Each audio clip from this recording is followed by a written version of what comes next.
Final ending of The Red Bottle, other parts down below. I found myself confronting my sister-in-law, the root of so many issues in my marriage. Her remorse was palpable as she knelt beside me, her gaze fixed on me with a sense of guilt. I couldn't shake off the disbelief that my wife had been unfaithful with another man and kept it hidden. All I had asked for was honesty, but even that seemed too much for her. Her continual secrecy was something I couldn't tolerate. As the front door swung open, I shifted slightly, making sure I was in full view. Wendy, my wife's sister, was the first to notice. She froze, her expression a mix of shock and realization. Close behind her was Kelly, whose face was etched with anger. She stormed towards me, her words filled with fury. But Wendy stopped her, taking responsibility for the situation. Confused, Kelly turned to my wife, who approached calmly, attempting to diffuse the tension. Alice, my wife, seemed reluctant to let go of her sister's hand. "I'm sorry, John," Alice murmured, her voice barely audible. "I didn't remember." It was a momentary lapse. My anger, long suppressed, erupted. "Is your betrayal so trivial to you that you don't even recall it?"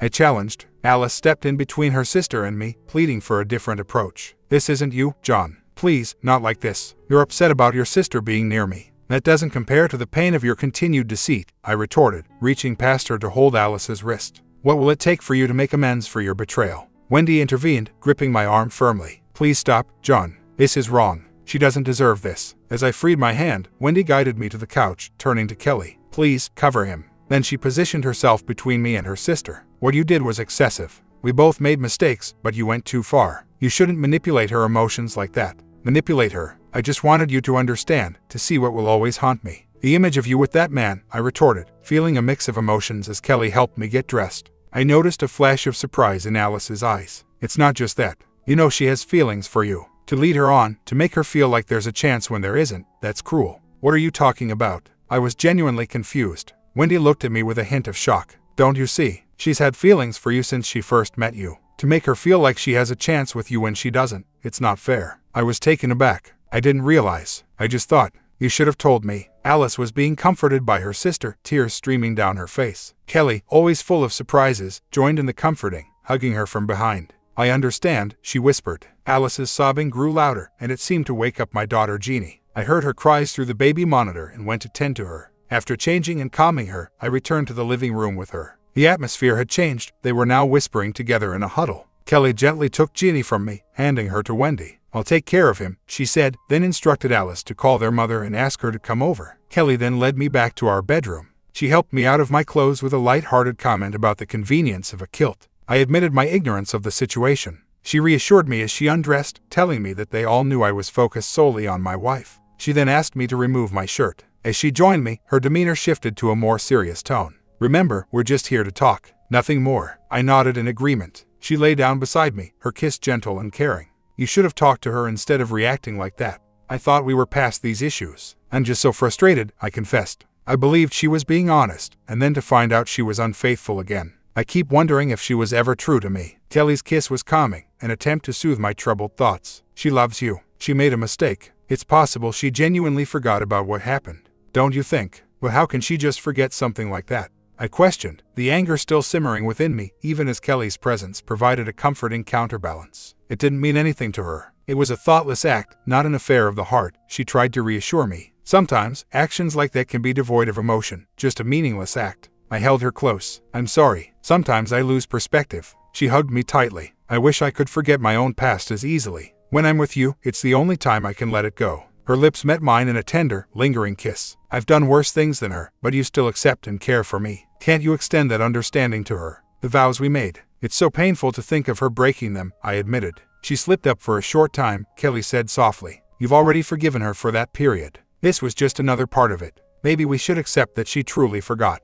Please, let's believe that. If there's anything more, it's going to be really hard for me." I shared my fear. "We can talk to her," Kelly suggested. "Find out if there's anything else, any other incidents." Changing the subject, she offered a light-hearted suggestion, but noticed my lack of response. "Or maybe we can just hold each other. I understand you're hurt." Seeing my pain, she suggested we get under the covers, as the room felt chilly without any activity. She snuggled under the covers next to me, resting her head on my shoulder. "Thank you," she whispered, her lips gently touching my shoulder. "For what?" "For this moment. I enjoy our closeness, the emotional connection. Choosing to just be here, holding each other, means a lot to me. I cherish these moments with you, Angel. You should know that," I assured her. She adjusted her position, seeking comfort.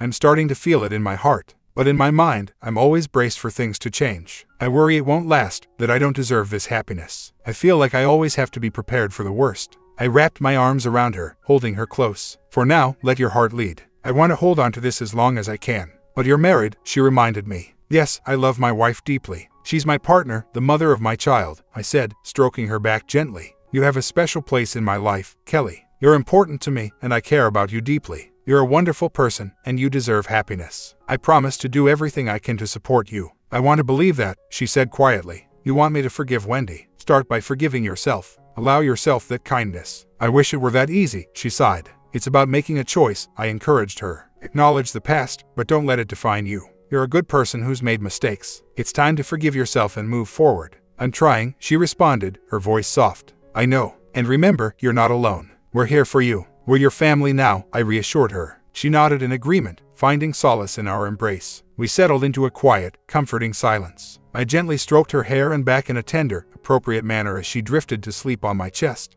When Wendy quietly entered the room, she had a gentle smile on her face. Observing the peaceful scene, she whispered, she looks so calm. I signaled for her to come closer, keeping my voice low. We just talked and held each other, I told her softly. Wendy expressed remorse about her past actions with Miguel. It was only once, and I've not been with anyone else. I honestly forgot about it because it was meaningless. I'm sorry for not remembering, she explained. I might have overreacted, I admitted. I'm still dealing with some anger, but we'll work through this. I should have talked to you first. I apologize, she responded with a soft kiss. We'll get through this. I love you, and I'll do everything to make it up to you, she reassured me. Gently, she ran her hand along Kelly's back. Stay with her for a bit. My mom's here, and we need to talk privately. I'll be back for her. She hesitated momentarily as if she wanted to say more, then stopped. Curious, I encouraged her. What were you going to say? Wendy admitted feeling a bit jealous but also conveyed her trust in me. I trust you. If you wanted more, you'd tell me, right? I lightly laughed. Given the situation, your trust is remarkable. She rejoined me on the bed for a more intense kiss. Just remember our agreement, she reminded me with a smile. Leaving the room, she expressed her confidence in our relationship.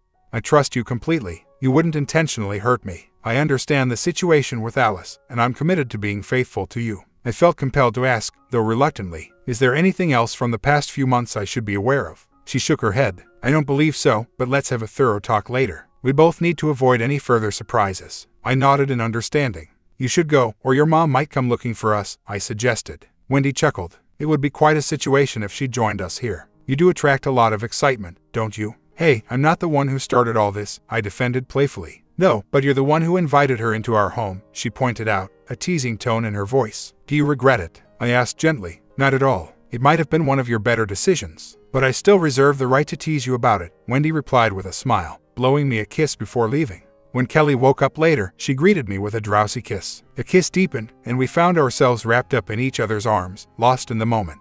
I gently moved Kelly onto her back, showing her affection with tender kisses. As I caressed her, she responded with soft moans of pleasure. I was focused on making her feel loved and cherished, reveling in her reactions. Kelly's response grew more intense, her voice filled with expressions of delight and encouragement. She seemed overwhelmed by the affection, her body responding with increasing enthusiasm. As her excitement reached its peak, she tried to express her intense feelings, muffling her cries with a pillow. Her movements were full of passion, a testament to the depth of her emotions. Finally, as she began to calm, I shifted my focus to more gentle caresses, helping her relax. She gently pushed my head away and sat up slightly, looking down at me with a smile. Wow, she breathed, clearly amazed. That was incredible. I moved up to kiss her again. You enjoyed it? I asked. More than enjoyed, she replied enthusiastically. It was the best. Absolutely unforgettable. I'm glad to hear that, I said, happy to have brought her such joy. But no teasing, okay? Tease. You're the one who teased me, and it was wonderful, she exclaimed. I need to tell Wendy about this, okay? That was more than just a simple moment of affection.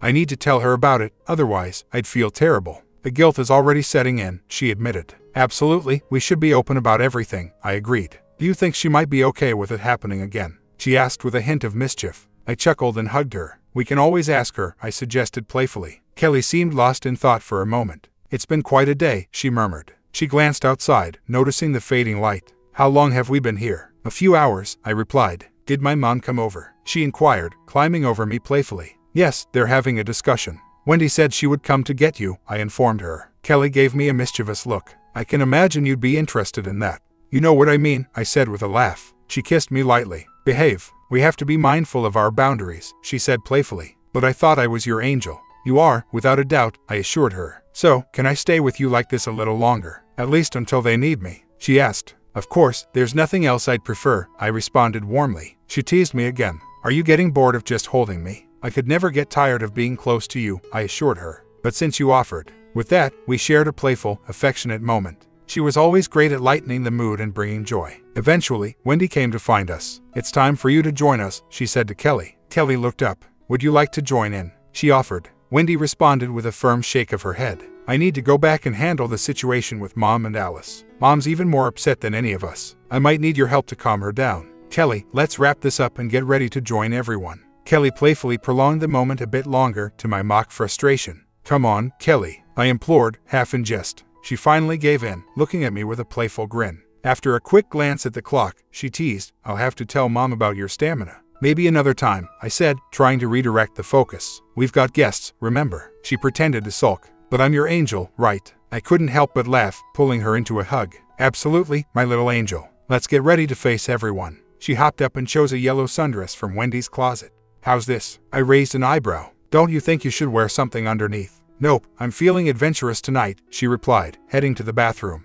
"You coming?" I quickly dressed. "Keep it appropriate," I reminded her, half serious. She flashed a mischievous smile while brushing her hair. "It might be interesting to see their reactions, though." "Behave," I reiterated with a playful tone. She stuck out her tongue but nodded. "Okay, for now. But later tonight, all bets are off." She gave me a quick kiss before leaving. "Don't keep us waiting." At the dining room, the atmosphere was tense. I approached Carol first, expressing my gratitude. "Thanks for being here to help us sort this out. You're a lifesaver." Carol seemed more at ease with my approach. "You didn't have to get involved, you know. I promised we would handle it." "I know," I reassured her. "I just needed to ask a few things directly when she arrived unexpectedly. I trust you to take it from here. Just, please, go easy on her." Then, I approached Alice, gently turning her chair to face me. "I'm sorry for how I reacted earlier. It wasn't right." Alice shook her head, disagreeing. "No, John, I was the one who stepped out of line. Your reaction was understandable. Still, I wanted to apologize and let you know that I've forgiven you. I believe you won't make the same mistake again."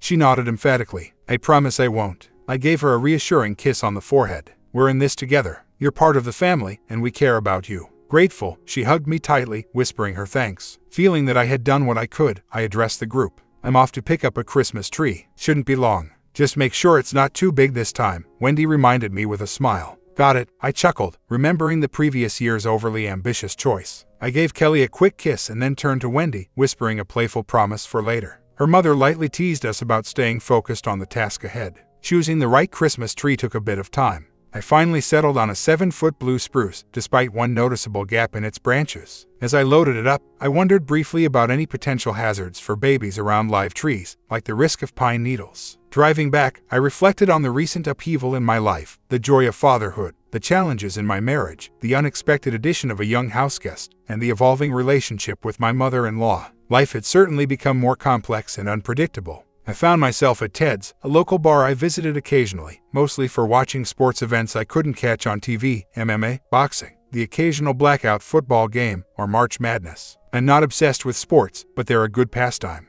As I nursed my beer, my thoughts circled around the dilemma of Tom. The complication lay in my reluctance to cause Marie, a good friend and innocent party, any pain or trouble. The options were tricky. Exposing Tom could lead to a divorce. Would it be better for Marie or just bring more pain? It could impact her financially too. Public humiliation would drag her down with him. I wish the situation were simpler, like dealing with a stranger, where the fallout wouldn't be so personal. The more I thought about it, the more I was drawn to the idea of direct confrontation. It's not the most civilized solution, but there's an instinctual appeal to it. I'm not inherently violent, but I've had my share of fights. I knew I could handle myself, though I'm no match for a truly dangerous opponent. Physically, Tom didn't seem like a formidable adversary. I kept wondering, why him? I remembered a friend offering help or even an alibi, but I wasn't some elite soldier or connected to the criminal underworld. I didn't have a muscle-bound friend who enjoyed doling out pain. But still, the idea of handling it personally was appealing.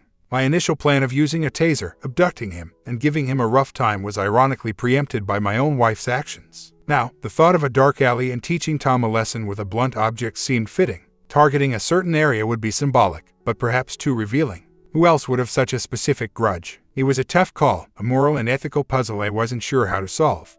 As I sipped my beer, a thought struck me. Maybe there were others who had reasons to be upset with Tom. If he was brazen enough to pursue my wife and involve others, perhaps he had made other enemies. Some things just didn't add up, little details that nagged at me, questions needing answers. This line of thinking might just be the start of a new approach. Back at home, things had settled down. The women worked together to make room for the tree and helped me set it up. Despite the sap sticking to my hands and an irritated eye from a stray branch, I felt a sense of accomplishment seeing the tree standing proudly in our living room. After cleaning up, I joined the others in decorating. The house was filled with holiday music, creating a scene of normalcy and joy. While I was fixing the Christmas lights, Carol spoke up, saying we wouldn't disclose certain information. I nodded, focusing on the lights. Wendy, standing nearby, seemed expectant. "Don't you have anything to say? Maybe get upset." "What should I say?" I asked. "Just your thoughts," she urged. "Okay," I started. "Do I think she should tell him?" In an ideal world, yes, but their relationship and potential consequences are unknown to me. Personally, I'd want to know and address it, but that's my perspective. What she did was wrong, but not beyond forgiveness. The bigger concern is what if he finds out from someone else? That could be worse. Kelly chimed in. Why would he find out? I considered the possibilities. Well, there's the risk of Miguel using the situation to his advantage. If he threatens to expose her, Alice would be in a tough spot. I sincerely hope she wouldn't continue with it, because then I'd feel compelled to tell Dan. Alice, looking concerned, asked, "Do you think Miguel might do that?" I replied bluntly, it's not uncommon for someone in his position to want to maintain such a convenient arrangement, especially if there's a financial incentive. When was the last time it happened? Alice hesitantly admitted, it's been over 2 weeks. He hasn't approached you again? I asked Alice. No, I've been avoiding him. The few times our paths crossed, I made sure I wasn't alone, she replied. If you decide not to tell Dan, you'll need a strategy to handle Miguel, I advised. Who else is aware of this situation? Only those of us here, she confirmed. We'll keep it within this room, I affirmed. Let's hope if any rumors about Wendy's situation surface, they don't lead back to Alice. Wendy quickly assured, I've already handled that. Maybe for now, I cautioned. But it's not certain to stay that way. Rumors have a way of spreading, regardless of retractions. Paul might have dismissed it, but not everyone will be like him. With the rumor out, some men might be curious, and if it enters the wives' gossip circle, it could escalate quickly. Wendy's concern was evident. Do you think this will lead to men hitting on me, or the wives gossiping?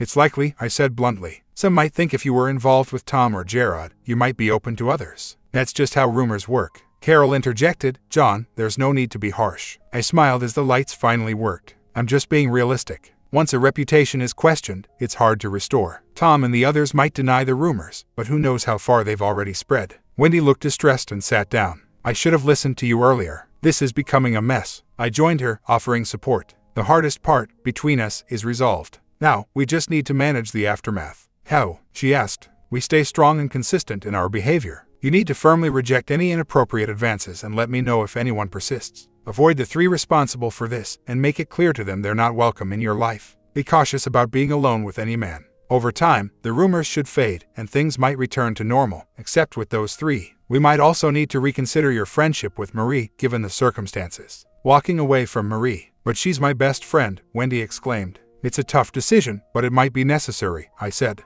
You might be able to maintain the friendship, but Tom can't be part of the equation. But we've already dealt with Tom, she protested. Dealt with, maybe, but I can't forget. If he so much as speaks to me, I'll struggle to keep my cool. He's crossed a line, I admitted. Wendy left the room, perhaps finally understanding the full impact of her actions. The gathering soon wound down. When Alice left, I hugged her, promising to consider the Miguel situation. She was apologetic as she departed. Carol hugged me tightly. I owe you thanks again. You've helped bring my family closer, despite the circumstances. They're strong women, I reassured her. It's just one mistake that spiraled. I think we've managed it before it got too out of hand. Then, unexpectedly, Carol kissed me in a way that was more than just familial. She teased, You're really testing me, aren't you? That was all you. I protested. She gave me another quick kiss. Can't help it. You're a catch. Wendy's lucky to have you. And Ed's lucky too, I reminded her. She laughed, a bit cheekily. He will be tonight. But let's just say your charm is having an effect. Wendy needs you tonight, she advised as she left. She's going to be going through a tough time. I know, she's taking the middle of the bed tonight, I responded to Carol. Carol playfully pouted. Now you're putting ideas in my head. I think Ed's in for quite the night. I chuckled and hugged her. We're planning to sleep in late tomorrow, maybe until 11. We need some rest. And remember, no visiting before 10. She feigned shock, then jokingly kicked my shin. You're terrible, teasing me like that. Just remember, not before 10, I reminded her with a smile. I'm heading out now, she said, still smiling. Good night, John. Good night, Mom. You're amazing, I called after her. Her playful retort floated back to me. Keep it up, and you might just find out how amazing I can be. After Carol left, Kelly helped me tidy up. I realized I was starving, so I ordered a pizza. When it arrived, Kelly and I brought it back to the bedroom to share with Wendy. Wendy was initially reluctant, but eventually, we coaxed her out from under the covers. We all fed each other, laughing and enjoying the moment, lightening the mood. Looks like we might need a group shower after this, I joked, seeing the mess we were making. Kelly volunteered to clean up afterwards, and I led Wendy to the shower. It was a tender and playful moment, just washing and being close. Wendy was shampooing my hair when suddenly the shower door opened. We could use a bigger shower, Kelly quipped as she joined us. Yeah, I never envisioned fitting 3 people in here, I said. Then I felt another pair of hands assisting with the washing. We should really clean everywhere, Kelly suggested, her tone playful. Wendy, joining in the playful banter, asked, should we shave him too? Let's just tidy it up a bit, Wendy decided. Keeping it neat sounds good. Do I get any input here? I asked humorously. As they were rinsing my hair, Wendy's lips brushed against mine. Of course, dear, she said gently. We just think it might be nicer for certain activities. Is that the condition? I joked. She laughed. Not at all. But we would appreciate it. It's about making everyone comfortable, right? That's how I found myself perched on the bathroom sink, while Wendy and Kelly, armed with scissors and razors, embarked on their grooming mission. It was an unusual experience for me, but their happiness was my priority. Their quality checks were thorough, ensuring the job was easier with me in a certain state. Once done, the focus shifted to their preferences. I mentioned I liked a bit of hair, nothing too extreme. Wendy opted for a neat triangle, while Kelly preferred a more minimalistic approach, leaving just a small strip. The playful atmosphere naturally led to us exploring the results of our grooming session. The night was filled with laughter and shared intimacy, all of us taking turns in the playful escapades. Wendy's earlier idea of a more adventurous night was set aside, opting for a more restrained, yet equally enjoyable experience. As the evening progressed, their playful teasing meant prolonging the final moments of our shared experience. It was a night of discovery and closeness, and any initial hesitations were soon forgotten in the warmth of our shared affection. Wendy teased Kelly at one point, I do like being included in these moments. It feels right when we're all together, but I'd feel left out otherwise. I reassured her, drawing her close. It's not the same without you, Wendy. We're in this together. Kelly nestled against us. I'm happy with whatever you two are comfortable with. Being close to either of you is what matters to me. Wendy seemed contemplative. I don't want to set rules or limit you, but it's okay, I assured her. What we have is special because we're all together in it. Let's keep it that way. I reassured Wendy with a gentle nudge. It's all right. Our connection with Kelly is special, but your feelings are paramount. We'll never do anything that makes you uncomfortable. You're the priority, Wendy. Seeing Kelly's concern, I added, and Kelly, your presence here is valued, but if it ever becomes too much for Wendy, we'll adjust. We want this to be comfortable for everyone. Wendy wrapped an arm around Kelly, bringing her in closer. Having you here with us is nice most of the time. Just sometimes, I need John to myself. But when we're all together like this, having fun, it's great. You've been respectful and understanding, and that's made a huge difference. She then looked at me for affirmation. You're okay with how things are? I replied sincerely, absolutely. The times with both of you are incredible, but the moments when it's just Wendy and me are equally important. It's about the emotional bond, not just the physical one. Wendy's smile was warm and understanding. I see. I missed that connection too, didn't I? I apologize for not realizing your needs. No, it's not just on you, I assured her. I should have communicated better about what I was feeling. And Wendy, I've always cherished every aspect of our closeness. Wendy laughed softly, cuddling closer. We've both been a bit dense, haven't we? Let's strive for a balance moving forward. And Kelly, you've helped us in more ways than one. She playfully suggested, how about we show our appreciation to Kelly? For the next while, we focused on Kelly, enveloping her in warmth and affection, with Wendy surprising us with her newfound boldness. As the night wound down, Kelly looked happily exhausted. That was quite the journey, I commented, holding both of them close. Kelly, with a soft smile, agreed. Certainly a night to remember. Wendy, slightly flushed, asked Kelly, was that okay? I hope I didn't get too carried away. Kelly reassured her warmly. It was wonderful. I cherish both of you. They shared a heartfelt kiss, a silent affirmation of the bond we had formed. Holding Kelly, I watched them, filled with a sense of fulfillment. The dynamic we shared was unique and precious. Despite the exhaustion, I felt a deep contentment, simply being there with them, enjoying the peace of the moment. As we separated, Kelly turned to me, her fingers gently combing through my hair before she lightly kissed me. Is it okay that I have feelings for her, just like you do? I think it's beautiful, I whispered back, feeling the warmth of our embrace. We lay there for a while, lost in a serene moment, our kisses soft and lingering. Gently, I moved Kelly so she was lying between Wendy and me. I looked over at Wendy, who watched us with a content expression. I'm okay with whatever you and Kelly want to share. I trust you both, I assured her. Wendy's cheeks tinged with a soft blush, her gaze flickering towards Kelly. "We'll see how it goes," she murmured, a note of shyness in her voice. Leaning over Kelly, I gave Wendy a tender kiss. "You mean everything to me, you know that." She smiled warmly. "I do. And thank you for how you handled things with Alice tonight. Your ability to forgive her made all this possible. I don't think I could have done it without your example. You always put us first." "It's always been you first for me," I said earnestly. "I want you to be happy, and if that means forgiving Alice, then that's what I'll do.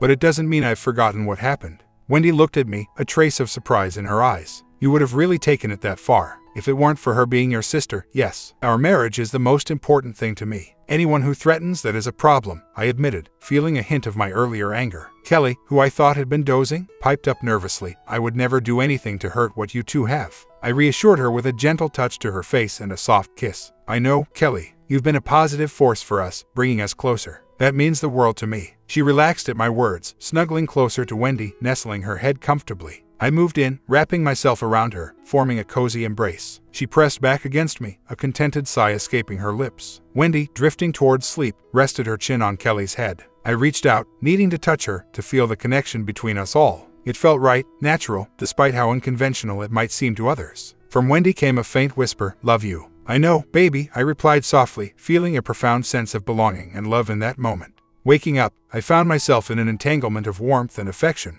Wendy was comfortably lying on my chest, her arm draped over me. Glancing down, I noticed Kelly, our free-spirited housemate, sprawled across my thighs, her legs intermingled with Wendy's. Kelly's head was resting on my thigh, her arm curled around my knee. When I tried to shift, she murmured softly, pulling my leg closer in her half-asleep state. Her arm was positioned such that her hand rested on my stomach, gently touching Wendy's side. Adjusting slightly to make myself more comfortable, I couldn't help but smile at the pleasant chaos of our sleeping arrangement. I softly kissed Wendy's hair, content to just lay there, running my hand gently along her back. With my free hand, I reached down to brush Kelly's hair away from her face, revealing her peaceful expression. I closed my eyes for a moment, savoring the tranquility of our shared connection. Wendy, half awake by now, shifted to kiss my chest before snuggling closer. My hand, continuing its gentle journey, found its way to her lower back, and I made a mental note to take care of any discomfort she might have from the previous night. Kelly stirred slightly, her movements innocent and unassuming. I watched her, marveling at the serene atmosphere. Wendy then lifted her head, turning to face me. Our eyes met, and she offered a soft, sleepy smile. "Morning," she murmured.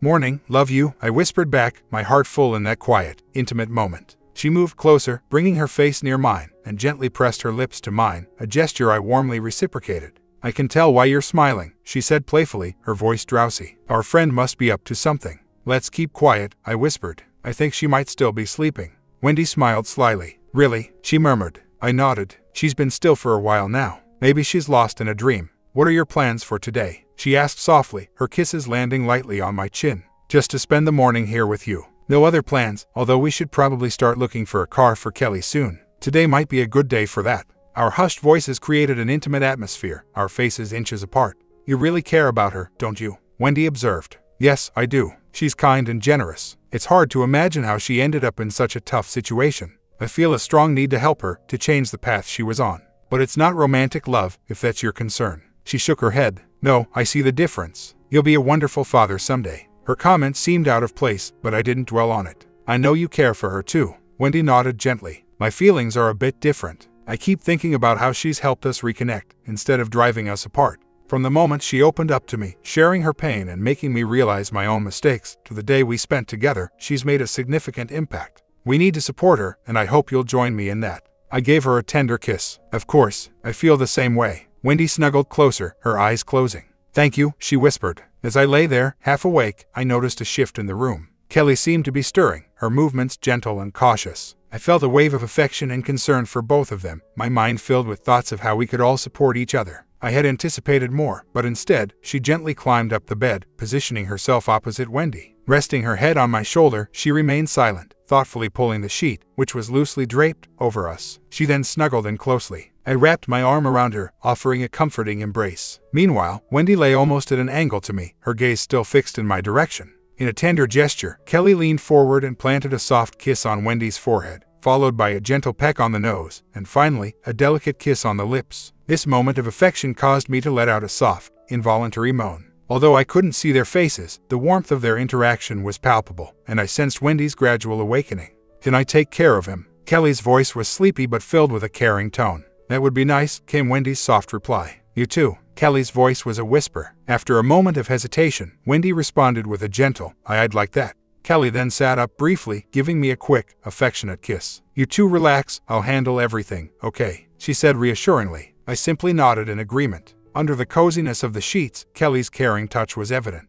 It was a comforting and relaxing experience. "Is it nice?" Wendy, with her eyes still closed, asked softly. "Very," I replied, feeling genuinely soothed. "You're comfortable with her taking care of us like this?" Wendy's voice carried a hint of hesitation. "Absolutely, more than comfortable," I assured her. Wendy opened her eyes, a warm smile spreading across her face. "I'm feeling quite comforted by the thought," she said. "That's wonderful to hear," I responded, closing my eyes to savor the calming moment. Kelly's gentle care continued, her actions neither rushed nor prolonged. As I relaxed more, she seamlessly adjusted, allowing me to enjoy a sense of peace and well-being. After a while, I felt her move away, and Wendy settled into a more comfortable position. The contented sigh from Wendy let me know Kelly had begun to offer her the same care. "This is quite a comforting experience, being aware of her care for both of us," I whispered softly, running my fingers through Wendy's hair. "Really?" Wendy whispered in return, a tone of warmth in her voice. "Absolutely, it's incredible," I said, feeling a sense of amazement. Wendy smiled and agreed, "It really is." I embraced my wife, supporting her as she experienced a wave of intense emotions. Kelly continued with her tender care, and it was remarkable to witness Wendy's reactions in my arms. After a particularly intense moment, Wendy clung to me. "I need you now, John. Please," she implored softly. Feeling ready, I gently moved aside and prepared to be closer to Wendy. In a playful gesture, I lifted Kelly away and took my position beside my wife, connecting with her in a loving and intimate manner. Kelly moved up the bed, joining in by sharing affectionate kisses with Wendy. I felt a deep connection as I was close to Wendy, mindful and controlled in my actions. The dynamic shifted unexpectedly when Kelly positioned herself differently, and I heard Wendy's soft cries as she was overwhelmed by her emotions. I leaned in closer to Wendy, intensifying our connection. I also shared a gentle kiss with Kelly, expressing my affection. Wendy's response was profound, and I could tell she was deeply moved. Meanwhile, Kelly, caught up in the moment, continued to express her affection towards Wendy. I adjusted my position, bringing Wendy's legs up, continuing our close embrace with intensity. The bed trembled slightly as the emotion and sensations seemed to peak almost simultaneously for both Kelly and Wendy. Feeling myself nearing a significant moment but not wanting to rush, I paused, holding close to Wendy. I then invited Kelly to come closer, and she looked up at me with a smile. "Take care of her for a while, I need a break," I suggested. Kelly's smile grew as she moved away, and I continued to be close to Wendy for a few more moments before gently pulling away. Kelly then took my place, and I moved up the bed, looking down at Wendy with affection. Her eyes conveyed a mixture of emotions, and I leaned in to share a kiss, feeling a connection between all of us. "We're really going to enjoy this moment, aren't we?" I said playfully. Wendy, caught up in the intensity of the experience, gasped, "I am sorry." I laughed lightly, feeling joy in the moment. "Sorry, there's no need. This is incredible. Did you enjoy it?" Wendy, still caught in the moment under Kelly's care, managed to express her overwhelming enjoyment. "Yes, absolutely. It's also overwhelming." The brief pause was just enough to recalibrate my emotions, and I gently approached her. Although she was a bit preoccupied, she responded to my presence with a certain eagerness. Observing the dynamics between them, I allowed the moment to continue, feeling a sense of connection. Eventually, I withdrew, almost with a light-hearted chuckle at our playful interaction. I shifted down the bed, gently indicating to Kelly to give us some space. Carefully, I helped Wendy adjust her position, ensuring she was comfortable and ready for a more intimate connection. "Join in, Kelly," I warmly invited her as she watched us with interest. Kelly approached with a smile, engaging in a deep, affectionate interaction. After a brief pause, I suggested she move up the bed to be closer to Wendy. Kelly eagerly moved into position, comfortably settling in as Wendy drew nearer to her. I maintained a steady, considerate pace, cherishing the deeply personal connection we were sharing. The atmosphere was charged with joy and excitement. Kelly experienced a deep moment of happiness, and Wendy too seemed to be thoroughly enjoying the shared experience. I felt a strong bond with both of them, contributing to the joyous atmosphere. As the excitement peaked, I embraced the moment with Wendy, fully immersing in the intense connection. Wendy's reaction was heartfelt and expressive, and Kelly, caught up in the moment, drew Wendy back into an affectionate embrace. As I approached a significant point, I expressed my emotions with intensity and freedom. In the midst of this, Kelly came into view. Respectfully, I stepped back, allowing her to be closer to Wendy. I then moved up the bed, inviting Wendy to join me. She responded, her actions reflecting the depth of the experience. Meanwhile, Kelly was enjoying the moment in her own way, slightly apart. I reached out to share in her joy, and she responded with playful movements, in tune with my gentle touch. To my slight surprise, the warmth of the moment seemed to rejuvenate me. It was in this deeply connected and intimate setting that Carol found us. She entered the bedroom, her head shaking with an amused, exasperated look. I waited until 10:30. "You three are something else," she commented. Wendy, still engaged in the moment, didn't respond verbally. "Morning, Mom. We're just seeing how much fun we can have," I said with a playful grin. She nodded with an air of tolerance. "Jeannie's still asleep. Looks like her mom's a bit busy at the moment. I'll take care of her." After she left, I felt a renewed sense of excitement. I gently suggested to Wendy that we change our activity. "Let's switch things up, Wendy," I proposed. She looked a bit worried. "But Mom's just outside. Let's just keep enjoying ourselves," I encouraged her. With a shy blush, Wendy moved away from Kelly and positioned herself near me. As she did, she seemed overwhelmed with emotion. I can't stop feeling so much," she breathed out. I smiled and beckoned Kelly over. "Your turn, Angel. Come join us." Kelly responded with a bright smile and a sweet kiss. "I'd love to." She positioned herself carefully, facing Wendy. The moment then seemed to blend into a whirl of laughter and conversation, and soon I heard them talking with Carol, who had returned to the room. In hindsight, it wasn't the most well-thought-out plan. I was content to prolong the moment, and the girls seemed happy to maintain the playful atmosphere. Wendy's movements became soft and rhythmic, while Kelly was content to enjoy the affectionate interaction. I listened to their light-hearted chatter, which seemed surprisingly normal given the circumstances. Carol joined us, sitting on the bed. Kelly made a joke about how we were all enjoying a unique kind of breakfast. Wendy, in a playful tone, complained about being overwhelmed with sensation, admitting that even a small movement could send her over the edge. I responded playfully to her words, eliciting laughter from both Kelly and Carol. They conversed about Alice, with Kelly playfully admonishing Wendy for not keeping in touch with Marie. Their discussion then shifted to some last-minute shopping and the idea of finding a car for Kelly. Kelly paused momentarily. "I can't let you guys do that for me," she said with concern. Wendy responded with a laugh. "You're part of us now, and if we decide to help you get a car, you'll just have to accept it." Kelly insisted. "It's already too much." Carol suggested we could ask the Evans about their old Honda. It's been sitting in their driveway for a while. They might be willing to sell it for a reasonable price. "Have Dad talked to them?" Wendy proposed. I was amused by their easy conversation. It made me wonder if I was being engaging enough. But then Kelly adjusted her position, and I felt more involved in the moment. The topic shifted to going out for lunch, but the baby monitor interrupted with our daughter's cries. "Oh no," Wendy groaned. "Just a bit more, then Kelly, you can take over." "Okay. Sounds like a plan," Kelly responded, chuckling. Wendy's movements became more spirited. I matched her enthusiasm, encouraged by her vocal responses. Carol, sounding surprised, asked, "Does he ever get tired?" Kelly, laughing, said, "This is his third time this morning.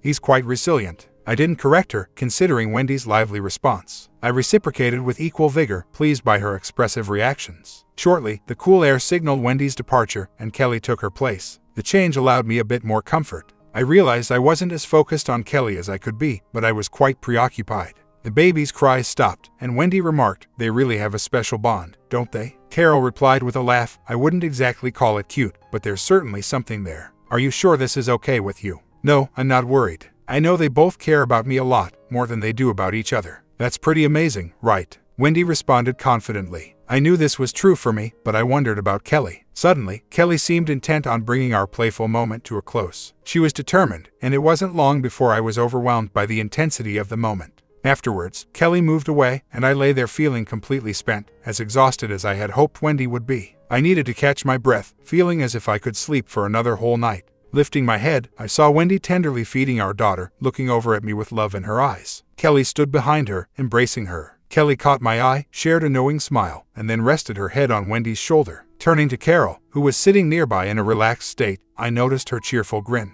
She lay down next to me, snuggling close. "You poor thing. How will you keep up with those two?" she teased. I gave her a playful squeeze, then ran my hand down to give her a gentle pat. She looked at me, a bit startled. "It's a tough job, but I wouldn't trade it for the world," I replied. Carol chuckled and gave me a peck, then playfully commented on needing to freshen up. "You might want to do something about that soon. Maybe by Wednesday," I joked, feeling too relaxed to move just yet. Carol responded with a cuddle, her hand caressing my side. "No way. You're taking all of us out to lunch after you freshen up." In a teasing manner, I slid my hand playfully, eliciting a mock scold from Carol. But she didn't move my hand away, encouraging a gentle rub in return. "So, you're one of my girls too, Mom?" I asked playfully. She smiled warmly and kissed my cheek. "Ever since you called me over that first night. I may not be like those two, but yes, John, I'm part of your life too, just as you're part of mine." I then surprised her by gently pulling her closer for a warm embrace. Hearing that makes me really happy. She laughed lightly. "Be careful not to get too excited." I'm not sure I can handle all the excitement if you become even more charming. I gently shook her in a playful hug. Don't worry. While you're definitely attractive, I'm very conscious about not crossing any lines. She gave me a reassuring smile. That's good to hear. We understand each other's boundaries. Then she laid back against me, her legs gently intertwining with mine as she planted small kisses on my chest. I glanced at Wendy, slightly surprised by her mother's affectionate behavior. Wendy responded with a teasing grin. You're just too likable, it's your own fault. I let my hands gently slide down Carol's back, resting them comfortably as I massaged gently. She responded positively, moving closer and playfully nibbling at my neck and ear. You're quite the tease, she murmured softly. Remember, I am your wife's mother, after all. My wife's charming mother, sharing a close moment in my bed, I quipped back. Wendy chuckled. What am I going to do with you? She playfully slapped my hand. Take it easy. I returned her look with a sheepish grin. Kelly had left the room, and I could hear the sound of water running in the bathroom. John, Carol exclaimed, shifting away. What's happening here? She asked, her tone a mix of surprise and mock consternation. Mom, stop. Wendy interjected. Carol quickly withdrew her hand. I thought you were exhausted, she said with a pretend scold. Hey, I thought so too. But it's hard to resist when you're being so playful, I replied, giving her a light hug. If you wouldn't mind helping with the baby, I'll see if Wendy can help me with this situation. I'm not getting involved, Wendy replied, her grin revealing her playful mood. I'm not responsible for this. I sat up, taking Jeannie from Wendy's arms. She's finished feeding, right? Yes, but that doesn't mean you can. I carefully handed our daughter across the bed and pulled Wendy close. You promised you'd always be there for me, I softly reminded her with a smile. Wendy, really? Now, with your mom and our baby here, haven't we had enough excitement for one morning? I joked. I carefully moved her into a comfortable position, making sure to be gentle. She seemed weary, but her eyes hinted at something else. Take it easy, I'm already exhausted, she murmured, but her gaze was inviting. I proceeded with caution, conscious of her comfort. Leaning in, I kissed her neck softly. I could never have enough of you. Haven't you realized that by now? You're unbelievable, she whispered back, meeting my movements. But remember, let's keep our affection private, okay? No surprises in public places, please. I chuckled and kissed her, mindful of Carol's earlier comment about needing a breath freshener. I promise, no public displays. Maybe just in the privacy of our car. She softly laughed, even as she held me closer. You're too much, John, especially in front of my mom. I love you, I said gently, more than anything in the world. Just keep loving me, John. Always, she responded, holding me tightly. We stayed in that embrace for a while. When we finally parted, it was just the two of us. She looked at me, seeking assurance. You do love me, don't you? She asked gently. Without a doubt. Always and forever, I assured her. She seemed relieved. I'm sorry for any hurt I caused. I never meant to. I know, I reassured her. It's in the past. We're stronger because of it. I trust you completely. She nodded in agreement. I couldn't live without you. After a moment, she added, let's freshen up, shall we? Agreeing, I helped her up and we went to shower, reflecting on the wonderful life we had. Finally, Carol remarked, glancing at her watch. Don't blame me, Mom. That was all you, I replied playfully. Me? How so? Absolutely. Your playful attitude earlier got me all stirred up, I said with a smile, giving her a quick peck on the cheek. You didn't stay to watch. She shook her head. No, that seemed too personal. It's clear you're deeply in love with her, aren't you? I settled next to her, watching Kelly playfully interact with my daughter. Absolutely. She's wonderful. You did a great job raising her. Carol hugged me. I'm happy to hear that. I admit, I sometimes worry, she said, casting a glance at Kelly. Kelly overheard and chuckled. No need to worry about me. Even when they had their misunderstandings, their bond was clear. Nothing will come between them. Not even someone as charming as me, she joked. She looked at Carol. Just keep things family friendly, okay? You're quite the charmer yourself. But you wouldn't try to compete with your daughter, right? Carol appeared surprised. Me? No, never. If you can't come between them, I doubt anyone can. Kelly, holding Jeannie, sat on my lap. As long as we all respect boundaries, they're unbreakable. She gave me a quick kiss. Right, definitely. I love you both, but Wendy is my world. That's all we need to hear for a happy family, Carol said, leaning on me. Wendy entered, always looking stunning. What's the conspiracy here? Carol smiled warmly. Just ensuring these two stay inseparable. Wendy took Jeannie from Kelly. No concerns there, right, dear? That's the consensus, I replied, gently moving Kelly off my lap. I'm famished. Let's get going, or we'll be having dinner instead of lunch. Patty's Place was a quaint and unique eatery. Open for breakfast during weekdays and until lunch on weekends, it was known for its generous portion and indulgent menu. Mom was taken aback when I chose it for our outing, noting the lack of healthy options. Sitting there with the three amazing women in my life and my little daughter peacefully sleeping in her carrier, I felt a sense of contentment. I envied how easily she could sleep in any setting. Wendy sat next to me, close to our daughter. Across from me was Kelly, with Mom beside her. The festive spirit of the holiday season seemed to elevate everyone's mood. Mom had just finished a phone call with her husband. The Evans are ready to discuss the car whenever we want, she informed us, passing on their contact information. The meal was extravagant, each dish large enough for two. Kelly and I were the only ones who managed to finish our plates completely. I joked to myself about Kelly's seemingly endless appetite. "What's up?" she asked, snatching a sausage from Mom's plate. "Still hungry?" I joked. She blushed a bit. "Just catching up on some missed meals. I'll slow down once I hit a certain weight." "Don't worry, we'll manage," I quipped. I couldn't help but laugh as she playfully tossed a piece of sausage at me. "Now that's a first," Kelly passing up food. She responded with a playful threat and a smirk, reaching for some of Wendy's untouched pancakes. Our meal was interrupted by the arrival of Tanya, a familiar face. My mood shifted, knowing her husband Aaron was likely nearby. True to my suspicions, Aaron appeared with their children, preparing to sit close to us. I noticed his uneasy glances in my direction.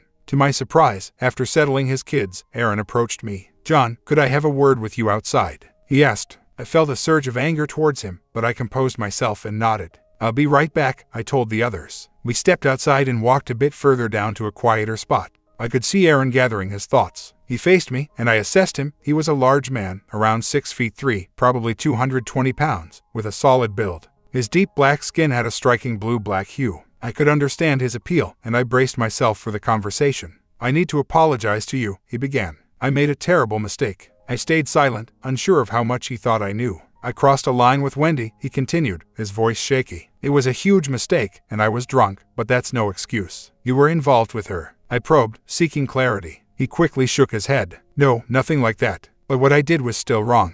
I let her. I can't believe I did it. Just once, but it's haunted me." I just looked at him, processing his words. "If you want to hit me, go ahead. I was wrong. I should have never betrayed a friend like that. It was the biggest mistake of my life. I couldn't keep it to myself. I had to tell Tanya." I was taken aback. "Who else knows?" "No one else, I promise. I've been too ashamed. I've never strayed before. It's always been Tanya. I haven't even been tempted by anyone else, except Wendy. You know what happened afterward, right?" I nodded. I deserved it. She was more forgiving than I deserved. At the Christmas party, Tom brought it up again, but I just couldn't. Not with her. I raised my eyebrows, prompting him to continue. "I just want to say I'm sorry, John. I know what Wendy means to you. I've never stopped thinking about that first time, but I swear it was the only time. I regret it deeply." I then asked, "How did Tanya react when you told her?" "You really don't want to know. I'm in serious trouble with her. She said the only reason she hasn't kicked me out is because I told her myself. If she had found out from anyone else, that would have been it for me." "That was probably a wise decision on your part." He nodded. "I just hope it didn't cause too much trouble for you and Wendy." She made it clear that was as far as it could go. She said anything more would be crossing the line. "I needed you to know. The thought of being the reason for any issues between you two. I really messed up." I tried to keep my composure. Part of me wanted to be furious with him, but his apparent remorse took away some of that anger. "I appreciate your honesty." He looked anxious. "If you feel you need to respond, can we not do it here? Not in front of my kids. We can meet somewhere else." I shook my head. "No need for that. I'll leave it to Wendy and the others to handle. What you did was wrong, Aaron. I know it was. I'd be furious if someone did that to Tanya. I guess I just wanted to say how much I regret it. I hope one day you can forgive me." "It's over now," I told him. "Let's not bring this up again. Give us some space. Right now, I don't want to be around you, but maybe in time, I can get past this." He nodded quickly. "Of course, whatever you need. I'm really sorry, John. You're a better man than I am. That's for sure. I would never do that to a friend's wife. Never." He hung his head, acknowledging his mistake. I returned to our table without looking back to see if he followed. Wendy looked concerned. "Is everything okay?" she asked quietly. I leaned in, speaking softly. He apologized. "Told Tanya everything." Her eyes widened in surprise. "Really?" I nodded. "He's in a lot of trouble, but they're still together." She shook her head, her eyes reflecting the complexity of emotions. What a complicated situation. Just a moment of poor judgment, and the repercussions just keep coming. I leaned in closer, speaking softly. He actually said it was great. Her expression turned to one of frustration. "John, I wasn't exaggerating. It really wasn't anything special." He barely lasted. "You have to believe me. That's his idea of great." I asked, somewhat incredulously. She gave a sheepish smile. Believe it or not, there was someone even less memorable. And he even thought about a repeat. "It's almost pitiable, really." Noticing my expression, she quickly added, "Just almost." I said almost. We had finished our meal, and I learned they had taken care of the bill during my absence. As we were getting ready to leave, Tanya signaled me over. Reluctantly, I approached her. She grasped my arm and pulled me closer to whisper, "John, I'm really sorry about everything. I'll handle Aaron. Can we leave it at that?" I could see she was as uneasy as Aaron had been. "It's fine. I'm not planning any retaliation. His apology counts for something. I won't be buddy-buddy with him, but there's no need for further action. I appreciate his honesty. She looked relieved. Thank you. And don't worry, I'm not planning any kind of revenge or anything like that. No, I didn't think you were. That's not what I'm about. Wendy, and you can handle this as you see fit. She pulled me down for a quick kiss on the cheek. Thanks. And please, be understanding with Wendy. It's not entirely her fault. Back in the car, I relayed both conversations to the group. After explaining everything and answering a few questions, Mom was the first to break the silence. So you're just going to let it go? No payback or anything? I shrugged. Seems like it. I'm not thrilled, but his remorse seemed genuine. Tanya will probably give him a hard time for a while. Wendy's already handled it from our end. What about the others involved? She inquired. I haven't decided yet. My comment: imagine putting thought into your revenge. How far can OP go? Subscribe if you like this series, and I will see you in the next one.